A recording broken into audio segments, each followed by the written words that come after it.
दूर एक जंगल गोटे परिश्रमी चढ़ई रोला।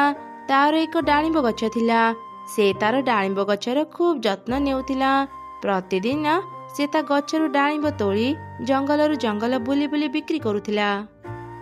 डालिंब निया डालिंब, मिठा मिठा डालिंब। अरे चढ़ई तू आसीगलु, मु तते ही अपेक्षा करिथिली। तो डालिंब दिने न खाइले मो पेट पुरेनी। दे दे मते आग 2 केजी डालिंब दे। एमिति चढ़ई ता डालिंब बिक्री करी सारी घर को फेरिला। ओ बाबा कि गरम लगुची। एते गरम रे मरी छोट घरे रही हेउनी। मु शीघ्र किछि करे, नहले गरम पाई मो देह खराब हेजिब। काली सकाळ हेउ मु किछि कंचा घास आ लता नहीं आसे। कंचा घास मु घर भितर बिछेई देबी। घर भितरटी निश्चय ठंडा लागिब। एमिति चिंता करी चढ़ई घास लता आनिबा पई बाहर को गला। रास्ता रे काऊ सह तार देखा हैला। किरे चढ़ई एते सकाळु सकाळु तू कुआडे जाउचु? काऊ भौणी जो गरम पड़ीची ना, ए गरम रे घरे रही हेउनी। सेति पाई मु जंगल भीतर को जाउची किछि कंचा घास लता आनिबा पई। घर भितरे आ घर चारि पाखरी कंचा घास लता बिछेई देले घर भितरटी ठंडा लागिब। हाँ हाँ मु भी सुनिथिली, घर ऊपरे और भितरे कंचा घास लता बिछेई देले घर भितरटी ठंडा रुहे। जा जा तो काम करिबु जा। काऊ भौणी तुमे भी मो सांगरे चल। कंचा घास लता आनी निज घरे बिछेई देब। ठंडा घरे रहिबाको भारी भल लागिब। ना ना ए गरम रे मु एते परिश्रम करि पारिबिनी। तोर सिना केही नाहांती बोली तू सब काम एका करूचु। मोर तो स्वामी अछि, मो स्वामी मो पई घर तयारी करि देबे। मु काई एते हैरान हेबाकु जिबी। अच्छा ठीक अछि, तुमे जाई तुम स्वामी को एकथा कुह। मु एबे जाउची काऊ भौणी। तापरे चढ़ई जंगल भीतर को गला। आउ काऊ निज घर को आसिला। अरे सुनुच, चढ़ई एबे जंगल भीतर को गला कंचा घास लता आनिया पई। जेमिति ते गरम रे भी ता घर ठंडा रहिबा। तुमे भी जाओ आम घर पई किछि कंचा घास लता खोजी आनिबा। आमे भी आम घर को ठंडा करिबा। जेमिति गरम पड़ीची मु ए गरम रे बाहर को जाई काम करि पारिबिनी। चढ़ई तो आमर पड़ोसी, से कोन ता घरे आमको किछि समय पई रहिबाकू देबनी। आमको जेते बेले भी गरम लागिब आमे चढ़ई घर को चली जिबा। आउ किछि समय पई ता ठंडा घरे आराम करि आसीबा। हाँ हाँ तुमे ठीक कहिच। एते परिश्रम करी घर करिबा अपेक्षा चढ़ई घरे किछि समय पई आराम करि नेबा। सेपटे चढ़ई घास लता दे निज घर को सुंदर करी तैयारी करि नेला। सेते बेले काउर स्त्री ता घर को आसिला। अरे चढ़ई ता घर तैयारी काम सरी गला? हाँ हाँ काऊ भौणी मो घर तैयारी सरी गला। भीतर को आसी देखि जाओ मो घर केमिति ठंडा अछि। अरे बाह चढ़ई सतरी तो घर भीतरटा बहुत ठंडा अछि। हाँ काऊ भौणी मो अनेक परिश्रम करी घर तैयारी करिछि। मो घर भीतरटा ठंडा लागिबनी केमिति? अरे सुनुच, मु ना एबे से चढ़ईर घर को जाइथिली। ता घर भीतरटा ना भारी ठंडा। मोर तो ता घरु बाहरिबाकू इच्छा होउनथिला। अच्छा ताहले चाल एबे से चढ़ई घर को जिबा। आउ किछि समय आराम करि आसीबा। चढ़ई अनेक कष्ट करी ता घर बनिछि। से कौन एमिति तुमको ता घरे रहिबाकू देबा? ताहले एबे कोन करिबा? सुन मो पाखरे एक उपाय अछि जा द्वारा चढ़ई खूब सहजरे आमको ता घरे रहिबाकू देबा। एमिति 2 काऊ एक योजना बनेले। परदिन काउर स्त्री चढ़ईर घर को गला। अरे चढ़ई सर्वनाश हो गला। गरम पाई मो स्वामी बेहोश हो जाइचंती। चढ़ई तो घर तो बहुत ठंडा। किछि समय पे मो स्वामी को तो घरे रहिबाकू देइथा। मते टिके सहाय्य कर चढ़ई। अच्छा अच्छा आउ कांदनी काऊ भौणी, चलो शीघ्र काऊ भाई को नहीं आसीबा। तापरे चढ़ई आउ काउर स्त्री मिसी काऊ को नहीं आसिले।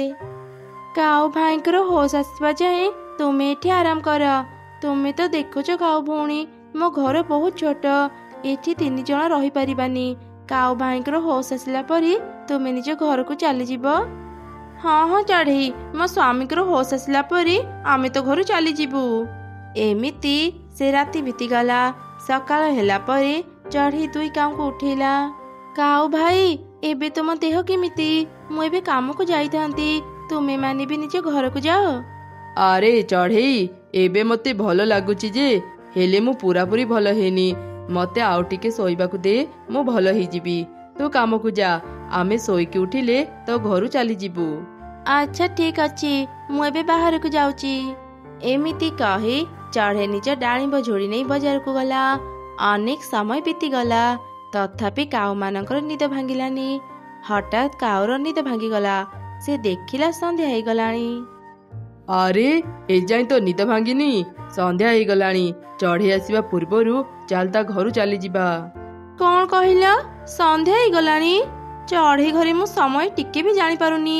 ଏଇ ଘର ଯଦି ଆମର ହେଇଥାନ୍ତା କେତେ ଭଲ ହେଇଥାନ୍ତା ନା। ଏମିତି ଘର କରିବା ପାଇଁ ଅନେକ ପରିଶ୍ରମ କରିବାକୁ ପଡେ। ହଉ ଛାଡ ସେ କଥା, ଚାଲ ଏବେ ଘରକୁ ଯିବା। କଣ ଖାଲି ଯିବା ଯିବା ହଉଛ? ଆମେ କଣ ଚାଲିଯିବା ପାଇଁ ଚଢ଼େଇ ଘରକୁ ଆସିଛେ? ମାନେ ତୁ କଣ କରିବାକୁ ଚାହୁଁଛୁ? ଆଉ କିଛି ସମୟ ଅପେକ୍ଷା କର, ତୁମେ ସବୁ ଜାଣିପାରିବ। ଆରେ ମୋ ଘର କଣ ଭିତର ପଟୁ ବନ୍ଦ ଅଛି? କାଉମାନେ କଣ ଏଯାଏଁ ମୋ ଘରୁ ଯାଇନାହାନ୍ତି? କାଉ ଭଉଣୀ, କାଉ ଭାଇ, କବାଟ ଖୋଲ, ମୁଁ ଘର ଭିତରକୁ ଯିବି। କିଏ ତୁ? ଆମ ଘରର କବାଟ କାହିଁକି ବାଡଉଛୁ? ମୁଁ ଚଢ଼େଇ, କବାଟ ଖୋଲ କାଉ ଭଉଣୀ, ମୁଁ ଘର ଭିତରକୁ ଯିବି। ତତେ ଆମେ ଚିହ୍ନିନୁ, ଆମ ଘର ଆଗରେ ପାଟି କରନି, ଚାଲିଯା ଏଠୁ। ଏଇ କଣ କହୁଛ ତମେ ମାନେ? ଏ ଘର ମୋର, ମୋ ଘରୁ ମତେ ଚାଲିଯିବାକୁ କହୁଛ? ଏମିତି କରନି, କବାଟ ଖୋଲ, ମୁଁ ଭିତରକୁ ଯିବି। ହେଲେ କାଉମାନେ ଚଢ଼େଇର କିଛି କଥା ଶୁଣିଲେନି। ଚଢ଼େଇ ମନ ଦୁଃଖରେ ନିଜ ଡାଳିମ୍ବ ଗଛ ପାଖକୁ ଚାଲିଗଲା, ଆଉ ସେଠି ବସି ଅନେକ କାନ୍ଦିଲା। କଣ ହେଲା ଚଢ଼େଇ, ତୁ ଏମିତି କାନ୍ଦୁଛୁ କଣ ପାଇଁ? କିଏ ଏମିତି କଥା କହୁଛ? ମୁଁ ତ ଡାଳିମ୍ବ ଗଛ କଥା କହୁଛି। ଆଜି ଯାଇ ମୁଁ ତତେ ଏମିତି କେବେ ବି କାନ୍ଦିବାର ଦେଖିନି। କହ ଚଢ଼େଇ, ତୋର ଆଜି କଣ ହେଇଛି? ମୁଁ କାଉ ଆଉ ତୋର ସ୍ତ୍ରୀକୁ ରହିବା ପାଇଁ ମୋ ଘର ଦେଇଥିଲି, ହେଲେ ସେମାନେ ବହୁତ ସ୍ୱାର୍ଥପର ଥିଲେ। ମୋ ଘରୁ ମତେ ବାହାର କରି ସେମାନେ ମୋ ଘରକୁ କବ୍ଜା କରିନେଲେ। ଏବେ ମୋ ପାଖରେ ରହିବାକୁ ଘର ନାହିଁ। ସେ ଦୁଇ କାଉ ଏତେ ସ୍ୱାର୍ଥପର? ତୁ ଆଉ ମନ ଦୁଃଖ କରନି ଚଢ଼େଇ, ସେମାନେ ଖୁବ୍ ଶୀଘ୍ର ତାଙ୍କ ଶାସ୍ତି ପାଇଯିବେ। ତୋର ଏ ବିପଦ ସମୟରେ ମୁଁ ତତେ ସାହାଯ୍ୟ କରିବି ଚଢ଼େଇ। ହେଲେ ତୁ ତ ଏକ ସାମାନ୍ୟ ଡାଳିମ୍ବ, ତୁ ମତେ କେମିତି ସାହାଯ୍ୟ କରିପାରିବୁ? ଆରେ ଚଢ଼େଇ, ମୁଁ ଏମିତି ସେମିତି ଡାଳିମ୍ବ ନୁହଁ, ମୁଁ ହେଉଛି ଯାଦୁର ଡାଳିମ୍ବ। ଏଇ ଡାଳିମ୍ବ ଘର ଆଜିଠୁ ତୋର। ତୁ ଏଇ ଡାଳିମ୍ବ ଘରେ ରହିବୁ। ଏଠି ସବୁ ସୁବିଧା ଅଛି। ଏଇ ଡାଳିମ୍ବ ଘର ଭିତରେ କିଛି ମଞ୍ଜି ଅଛି, ତୁ ସେସବୁ ନେଇ ଚାଷ କର। ଖୁବ୍ ଶୀଘ୍ର ଡାଳିମ୍ବ ଗଛ ବାହାରି ସେଥିରେ ଅନେକ ଡାଳିମ୍ବ ଫଳିବ। ତୁ ସେ ଡାଳିମ୍ବ ବିକ୍ରି କରି ଆରାମରେ ଚଳିପାରିବୁ।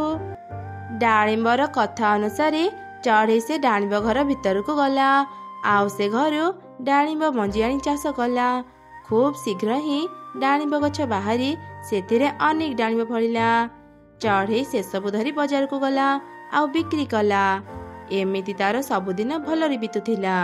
ହେଲେ ଦିନେ କାଉ ଆଉ ତାର ସ୍ତ୍ରୀ ଚଢ଼େଇର ଡାଳିମ୍ବ ଘରକୁ ଦେଖିଲେ।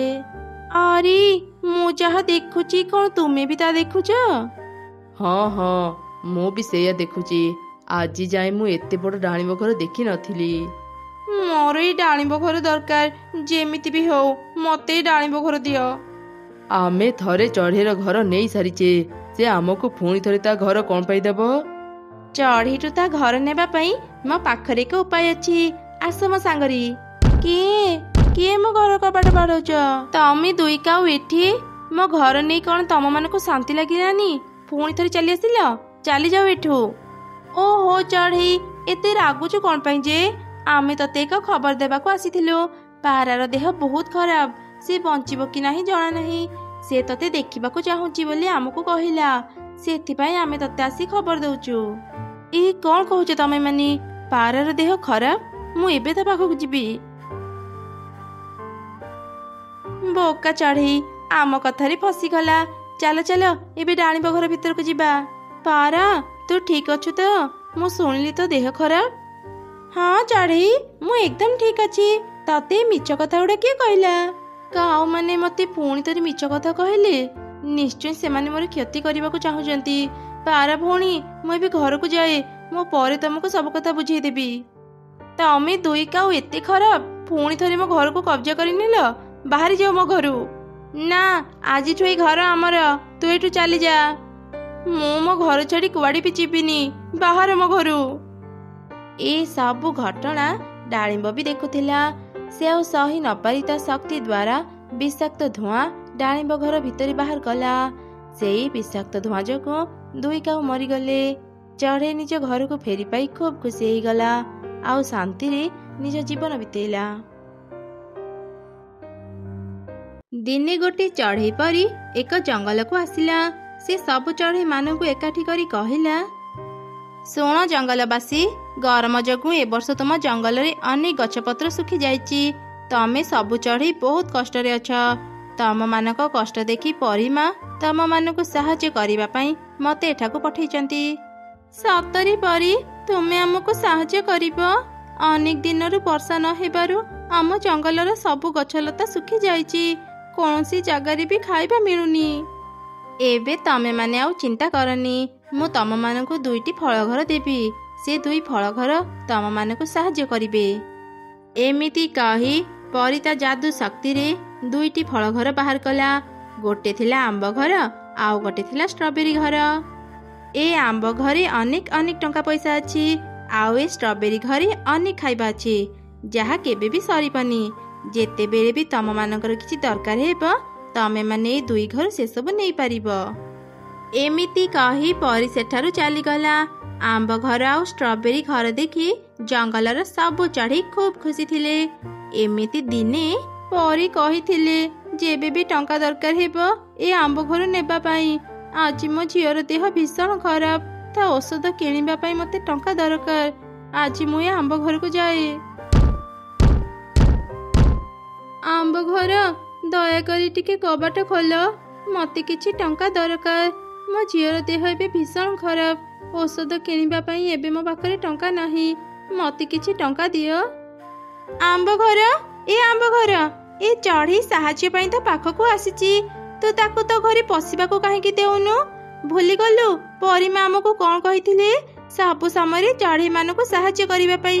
ତା ନ କରି ତୁ ଏଯାଏଁ ଶୋଇ ରହିଛୁ। ଉଠ ଉଠ କହୁଛି। ଏ ଆମ୍ବ ଘର, ଆଖି ଖୋଲ। କିଏ କିଏ ମୋ କାନ ତଳେ ଏତେ ପାଟି କରୁଛି? ଏ ଷ୍ଟ୍ରବେରୀ ଘର, ତୋର ଅସୁବିଧାଟା କ'ଣ କହିଲୁ? କାହିଁ ମୋତେ ଏତେ ଡାକୁଛୁ? ପରି ରାଜ୍ୟରେ କେତେ ଆରାମରେ ଥିଲି, ଏଠାକୁ ଆସି ମୋର ଟିକେ ବି ଶାନ୍ତି ନାହିଁ। କିଏ ଏତେ ଜୋର ଜୋରରେ ମୋ କବାଟ ବାଡ଼ଉଥିଲା? ରାଗ କରନି ଆମ୍ବ ଘର, ମୁଁ ତୁମ କବାଟ ବାଡ଼େଇଥିଲି। ପରି କହିଥିଲେ ଯେବେ ବି ଟଙ୍କା ଦରକାର ହେବ ଆମ୍ବ ଘରକୁ ଯିବା ପାଇଁ। ଆଜି ମୁଁ ଏକ ବିପଦରେ ପଡ଼ି ତୁମ ପାଖକୁ ଆସିଛି। ମୋତେ କିଛି ଟଙ୍କା ଦେଇ ସାହାଯ୍ୟ କର। ସାହାଯ୍ୟ? ମୁଁ କାହାକୁ ବି ସାହାଯ୍ୟ କରିପାରିବିନି। ପରି କ'ଣ କହିଥିଲା ମୋର ମନେ ନାହିଁ। ମୁଁ ସେସବୁ ଭୁଲି ଯାଇଛି। ଇହି, ତୋ ପାଦରେ କେତେ ମଇଳା ଲାଗିଛି। ତୁ ଯଦି ତୋର ଏଇ ମଇଳା ପାଦରେ ମୋ ଘର ଭିତରକୁ ଯିବୁ, ମୋ ଘର ଅପରିଷ୍କାର ହେଇଯିବ। ମୁଁ ତତେ ସାହାଯ୍ୟ କରିପାରିବିନି। ତୁ ଯା ଏଠୁ। ଦୟା କର ଆମ୍ବ ଘର, ମୋ ଉପରେ ଟିକେ ଦୟା କର। ମୁଁ ବହୁତ ଆଶା ନେଇ ତୁମ ପାଖକୁ ଆସିଛି। ମୋତେ ଫେରେଇ ଦିଅନି। ମୋ ଝିଅର ଦେହ ଖରାପ, ତାର ଔଷଧ କିଣିବା ପାଇଁ ମୋତେ ଟଙ୍କା ଦରକାର। ଦୟାକରି ମୋତେ କିଛି ଟଙ୍କା ଦିଅ। ତତେ କ'ଣ କହିଲି, ତୁ କ'ଣ ଶୁଣିପାରିଲୁନି? ମୁଁ ତତେ ସାହାଯ୍ୟ କରିବିନି। ପ୍ରତିଦିନ ଯଦି ମୁଁ ତମମାନଙ୍କୁ ଟଙ୍କା ଦେଇ ଚାଲିବି, ମୋ ଟଙ୍କା ସରିଯିବ। ମୁଁ ଆଉ କାହାକୁ ବି ସାହାଯ୍ୟ କରିବିନି। ଯା, ଚାଲିଯା ଏଠୁ। ଚଢ଼େଇ, ତୁ ମନ ଦୁଃଖ କରନି। ମୋ ଘରୁ କିଛି ମିଠା ଫଳ ନେଇ ବଜାରରେ ବିକ୍ରି କର। ଟଙ୍କା ପାଇଲେ ତୁ ତ ଝିଅର ଔଷଧ କିଣିବୁ। ତାପରେ ମା ଚଢ଼େଇ ଷ୍ଟ୍ରବେରୀ ଘରୁ କିଛି ଫଳ ନେଇ ଚାଲିଗଲା। ତାପରେ ଷ୍ଟ୍ରବେରୀ ଘର ଆମ୍ବ ଘରକୁ କହିଲା, ତୁ ଆଜି କିଛି ଠିକ୍ କଲୁନି ଆମ୍ବ ଘର। ଆମର କାମ ହେଲା ଆମେ ଅସହାୟ ପକ୍ଷୀମାନଙ୍କୁ ସାହାଯ୍ୟ କରିବା। ତା ନ କରି ତୁ ପକ୍ଷୀମାନଙ୍କୁ ଅପମାନ କରି ପଠେଇ ଦେଉଛୁ। ପରିମା ଏକଥା ଜାଣିଲେ ତତେ ଶାସ୍ତି ଦେବେ। ଓ, ଚାଲି ଆସିଲା ମୋତେ ଦାୟିତ୍ୱ ଜ୍ଞାନ ଦେବା ପାଇଁ। ତୋ ଉପଦେଶ ତୋ ପାଖରେ ରଖ। ମୋ ପରି ଏକ ସୁନ୍ଦର ଆମ୍ବ ଘର ଏଇ ଗରିବ ଅସୁନ୍ଦର ଚଢ଼େଇ ଗୁଡ଼ାଙ୍କୁ ସାହାଯ୍ୟ କରିବ? କେବେ ନୁହଁ। ଏଇ ଚଢ଼େଇ ଗୁଡ଼ା ମୋ ଘର ଛୁଇଁବାର ବି ଯୋଗ୍ୟ ନୁହଁ। ମୁଁ ପୁଣି ଏମାନଙ୍କୁ ମୋ ଘରେ ପୁରେଇବି? ଜମା ନୁହଁ। ଏସବୁ ତୁ କ'ଣ କହୁଛୁ ଆମ୍ବ ଘର? ପରିମା ଆମକୁ ଚଢ଼େଇମାନଙ୍କୁ ସାହାଯ୍ୟ କରିବା ପାଇଁ ହିଁ ଏଠାକୁ ପଠେଇଛନ୍ତି। ତୁ ନିଜର ଯୋଉ ସୁନ୍ଦରତା ଆଉ ଟଙ୍କାକୁ ନେଇ ଗର୍ବ କରୁଛୁ, ଏ ସବୁ କିଛି ପରିମାଙ୍କର ଆଶୀର୍ବାଦ ପାଇଁ ହିଁ ତୁ ପାଇଛୁ। ତୋ ଘରେ ତ ଖାଇବା ଛଡ଼ା କିଛି ବି ନାହିଁ। ମୋ ଘର ଭିତରେ ଟଙ୍କା ସୁନା ଗହଣା ଦେଖି ତୋର ଈର୍ଷା ହେଉଥିବ ନା, ସେଥିପାଇଁ ଏମିତି ସବୁ କଥା ମୋତେ କହୁଛୁ। ତୋର ଯେତେ ଇଚ୍ଛା ତୁ ଚଢ଼େଇଙ୍କୁ ସାହାଯ୍ୟ କର, ହେଲେ ମୁଁ କାହାକୁ ବି ସାହାଯ୍ୟ କରିପାରିବିନି। ଆମ୍ବ ଘର ଆଉ ଷ୍ଟ୍ରବେରୀ ଘର ଯେତେବେଳେ ଏମିତି କଥା ହେଉଥିଲେ, ଠିକ୍ ସେହି ସମୟରେ ଏକ ମିଟୁ ସେଠାକୁ ଆସିଲା। ଷ୍ଟ୍ରବେରୀ ଘର, ଆଜି ମୋ ପାଖରେ କିଛି ଖାଇବା ନାହିଁ।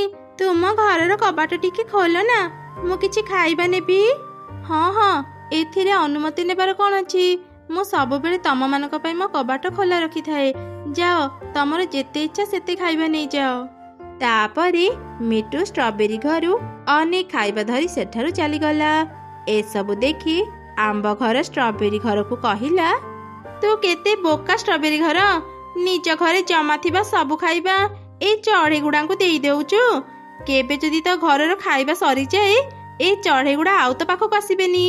ଗୋଟେ କଥା ମନେ ରଖିଥା, ଯେବେ ବି ବିପଦରେ ତୁ ପଡ଼ିବୁ, ପରିମା ତତେ ସାହାଯ୍ୟ କରିବାକୁ ଆସିବେନି।